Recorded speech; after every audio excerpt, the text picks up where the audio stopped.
por qué la creencia de muchos dioses, como la de los mayas, aztecas, egipcios, griegos, etc., no surgió por casualidad, sino como consecuencia de la separación del ser humano del Dios verdadero desde los tiempos más antiguos. Te lo explicaré paso a paso, con base histórica, antropológica y bíblica, para que puedas entender de dónde nació esa necesidad de adorar otros dioses y cómo eso afectó civilizaciones enteras. La humanidad tuvo un solo origen. Después de Adán y Eva y luego del diluvio con Noé, toda la humanidad conocía al Dios verdadero, el creador del cielo y la tierra. Eso significa que todos los pueblos de la tierra sabían quién era Dios, pero con el paso del tiempo, las generaciones se fueron alejando de su conocimiento, comenzaron a adorar la creación en lugar del creador. Cambiaron la verdad de Dios por la mentira, honrando y dando culto a las criaturas antes que al creador. El ser humano perdió la comunión con Dios y empezó a buscar respuestas en la naturaleza, en el sol, la luna, el agua, los animales y los astros. De esa distorsión nacieron los dioses falsos. Los pueblos antiguos eran observadores del cielo, de los ciclos y de la tierra. Los pueblos antiguos veían el poder del trueno, el sol que daba vida, la lluvia que hacía crecer los cultivos, y como no comprendían a Dios, los convirtieron en deidades.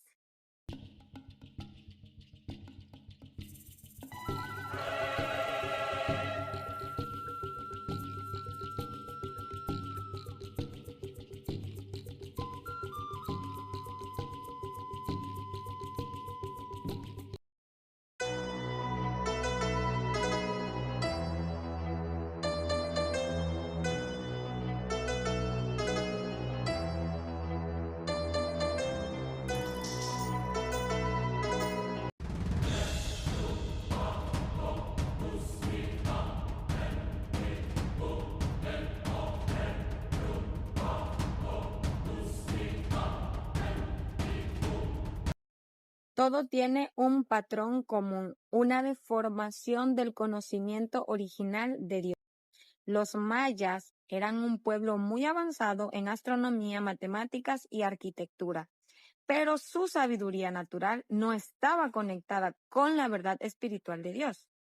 Ellos creían que el universo se sostenía por fuerzas divinas que había que mantener contentas, mediante sacrificios humanos, ofrendas y rituales. Su religión se centraba en el equilibrio entre la vida y la muerte, la naturaleza y los astros. El Popol Vuh, su libro sagrado, relata la creación según sus creencias. Los dioses moldearon al hombre del maíz y lo hicieron para que los adorara. Es una historia similar a la de la Biblia, pero distorsionada porque ya no conocen al Dios único, sino a varios creadores. Esa es una consecuencia de la Torre de Babel. Ellos dijeron, edifiquemos una ciudad y una torre cuya cúspide llegue al cielo. Y Dios confundió allí el lenguaje de toda la tierra y los esparció. Después de Babel, la humanidad se dispersó por toda la tierra y cada grupo se llevó una versión distorsionada de Dios, adaptándola a su entorno y cultura. Los mayas, los incas, los egipcios, todos compartieron la misma raíz, la confusión espiritual. Y cómo esa desviación se volvió adoración. Detrás de ídolos nos enseña la Biblia que hay espíritus malignos que buscan adoración. Cuando una cultura se entrega a la idolatría, no solo cambia su teología, cambia su moral y su destino. Por eso, los pueblos antiguos ofrecían incluso sacrificios humanos, porque las tinieblas se alimentan del dolor y de la sangre. El engaño espiritual. Conocimiento sin revelación. Los mayas alcanzaron grandes conocimientos científicos, pero espiritualmente estaban ciegos. Sabían leer las estrellas, pero no conocían al creador de las estrellas. Construyeron templos y pirámides, pero no un altar al Dios vivo. El principio de la sabiduría es el temor a Dios. Cuando el hombre busca sabiduría sin Dios, termina adorando su propia creación. Eso fue exactamente lo que pasó con las civilizaciones antiguas. Antes de Cristo y antes del catolicismo, mucho antes que llegaran los españoles, las civilizaciones que habitaban Mesoamérica, mexicas, aztecas, mayas, purépechas, totonacas y zapotecas ya tenían rituales dedicados a los muertos. Ellos creían que la vida y la muerte formaban parte de un ciclo que debía ser honrado mediante ofrendas y sacrificios. Los mexicas veneraban a Mictlán, dios del inframundo, y a Mictlancíhuatl, diosa de la muerte. Durante varios días del año ofrecían flores, copal, comida, incienso y sacrificios humanos para ayudar a las almas de los muertos en su viaje al Mictlán, el lugar de los muertos. Las fechas originales se realizaban en el 9º mes del calendario mexica, que correspondía a julio o agosto según nuestro calendario actual, y duraban varias semanas. Los mayas, por su parte, también creían en un inframundo llamado Xibalbá y hacían rituales para mantener el equilibrio entre los vivos y los muertos. Estas prácticas eran religiosas espirituales, no simples recordatorios, eran rituales para invocar la presencia de los muertos y asegurar la protección de los dioses del inframundo. En 1521, con la llegada de los conquistadores españoles y los misioneros católicos, comenzó la evangelización de América. Sin embargo, los frailes se enfrentaron a un gran obstáculo. Las culturas indígenas tenían profundamente arraigada el culto a los muertos. Destruir esa creencia era casi imposible sin provocar una rebelión. Entonces, lo que hicieron es repetir la misma estrategia que siglos antes había usado la Iglesia con los celtas y su tradición Samhain. Los misioneros pensaban que al cristianizar la fecha, los pueblos abandonarían los sacrificios y empezarían a orar por las almas. Pero en realidad ocurrió lo contrario. El pueblo mantuvo su cosmovisión indígena, solo que le cambió los nombres. Los antiguos dioses fueron reemplazados por santos o ánimas. Los altares siguieron siendo ofrenda a los muertos, solo que ahora se le ponían cruces o imágenes católicas. Las flores, el copal, el pan y las velas conservaron su propósito espiritual original: guiar al espíritu del difunto de regreso a casa. De esa mezcla nació el sincretismo religioso mexicano que hoy conocemos como Día de Muertos.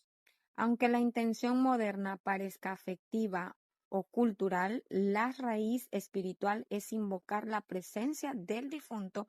Aunque se haga con amor, espiritualmente se invita a una presencia que no proviene de Dios. La Biblia enseña que los muertos no pueden volver a visitar a los vivos. Entonces, ¿quién responde cuando alguien siente o ve algo durante esos días?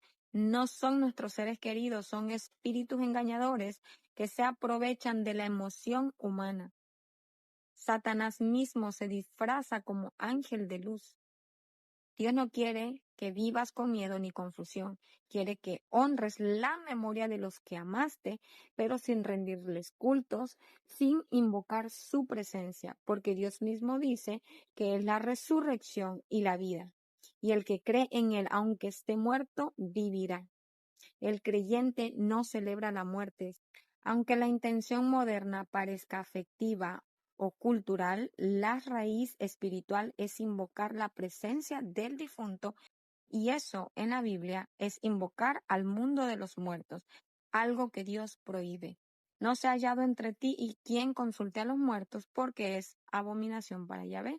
Dios no prohíbe que recordemos a nuestros seres queridos, pero sí prohíbe intentar comunicarse o invocarlos cuando se ofrece comida, luz o palabras a los muertos. Se está practicando lo mismo que las antiguas religiones paganas, que hacían: abrir una puerta espiritual indebida. El Día de Muertos parece una tradición hermosa, colorida, cultural, pero detrás de las flores, el pan, hay un mensaje espiritual muy antiguo, el mismo culto que los pueblos prehispánicos ofrecían a los dioses del inframundo. Hoy esa tradición sigue viva de amor y recuerdo. Pero la verdad es que Dios nunca pidió ofrenda para los muertos.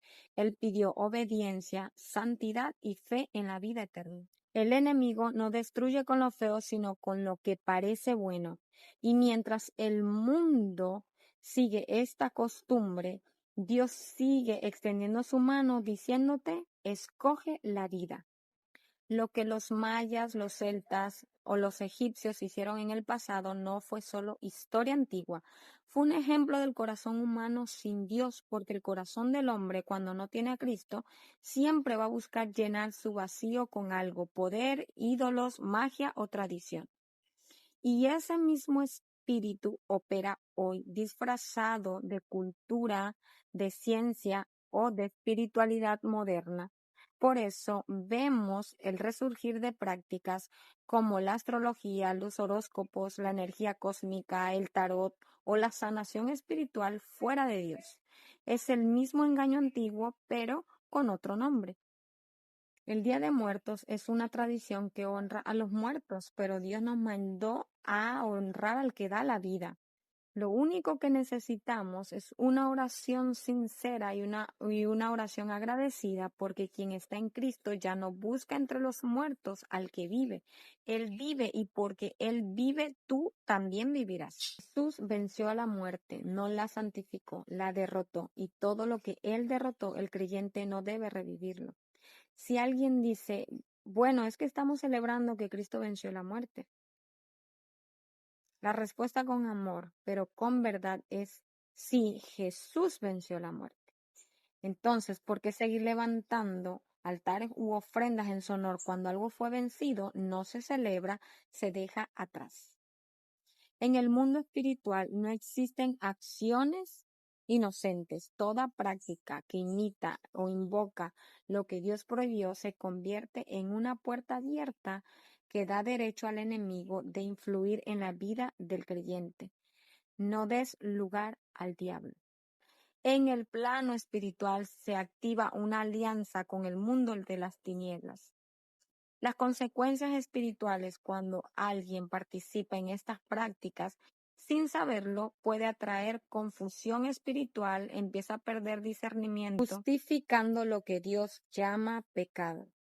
Las personas comienzan a pensar que no pasa nada, que Dios ve la intención o que solo es algo cultural. Esa confusión es el primer paso del engaño. Y ahí viene la pesadez y opresión espiritual. La casa se llena de un ambiente raro, pesadez, discusiones, tristeza, miedo, insomnio, porque donde se invoca la muerte no puede habitar el espíritu de vida. Las tinieblas se alimentan del temor, del dolor y de la ignorancia espiritual. Y aquí vienen bloqueos y maldiciones generacionales. Dios nos advierte que cuando se mezclan prácticas paganas, las consecuencias alcanzan a la descendencia. Esto no significa que Dios castiga al nieto por el abuelo, sino que las puertas espirituales que se abren permanecen y afecta a toda la familia hasta que alguien rompe ese ciclo en el nombre de Jesús. Toda práctica que pretende comunicarse con los muertos niega la autoridad de Dios sobre la vida y la muerte. Cuando el ser humano busca contacto con los muertos, rinde culto a la muerte, en realidad está rechazando la soberanía de Dios y dando lugar al enemigo para engañar a través de apariencia y emociones. Dios no mira solo la intención, sino el origen espiritual de lo que hacemos. Si la raíz es pagana y la práctica honra la muerte, no importa el motivo. La oscuridad sigue siendo oscuridad, aunque la pinten de colores. El enemigo no necesita que lo adores, solo que participes y cuando lo haces, le entregas terreno que pertenece a Dios. Hay que orar por las familias que sufren, predicar la esperanza de vida eterna, recordar con gratitud a quienes partieron sin invocar su presencia, testificar que Jesús resucitó y vive para siempre. Si alguna vez participaste en estas prácticas, como algún día yo lo hice, el enemigo no gana si la persona se arrepiente, renuncia y se consagra a Dios. Arrepentirnos sinceramente ante Dios, renunciar a toda práctica u objeto que tenga relación con la muerte o lo oculto, romper verbalmente todo pacto o participación basada en oración, consagrar el hogar al Espíritu Santo. La verdadera honra es vivir para aquel que venció la tumba y caminar en su luz sin mezclarla con las tinieblas. El creyente no celebra la muerte, celebra la vida eterna. Yeshua,